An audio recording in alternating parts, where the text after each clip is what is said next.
Hey guys, ఈరోజు Nellore special జోమ్ పచ్చడి చేస్తున్నాం. అది విలేజ్ స్టైల్లో, ట్రెడిషనల్ స్టైల్లో చేస్తున్నాము.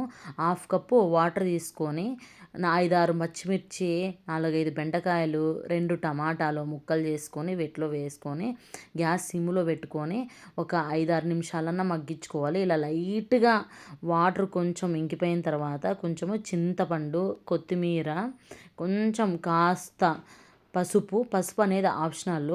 కొంచెం ఒక స్పూన్ కంటే తక్కువ తీసుకున్నాను ఆయిల్ వేసుకొని కాసేపు వేయించుకున్న తర్వాత ఇంకో 2-3 మినిట్స్ కొంచెం ఇట్లా మగ్గించుకున్న తర్వాత మనము మిక్సీ పట్టుకోండి. ఒక ఇలా తిప్పుకుంటే చాలు మిక్సీలో. కానీ నేను మాత్రం రోట్లోనే దంచుతున్నాను. రోట్లోనే బాగుంటుంది. వెల్లుల్లి, సాల్ట్ వేసుకొని కచ్చా పచ్చాగా దంచుకొని ఇంకా వీటినన్నీ వేసుకొని కొంచెం లైట్గా దంచిన తర్వాత ఒక పెద్ద ఉల్లిగడ్డ తీసుకున్నాను. మధ్య మధ్యలో ఉల్లిగడ్డ తగులుతూ ఉంటే చాలా బాగుంటుంది. ఇలా దంచుకున్న తర్వాత వేడి వేడి అన్నము, ఈ పచ్చడి, నెయ్యి వేసుకొని తింటుంటే చాలా బాగుంది. మీరు కూడా తప్పకుండా ట్రై చేయండి.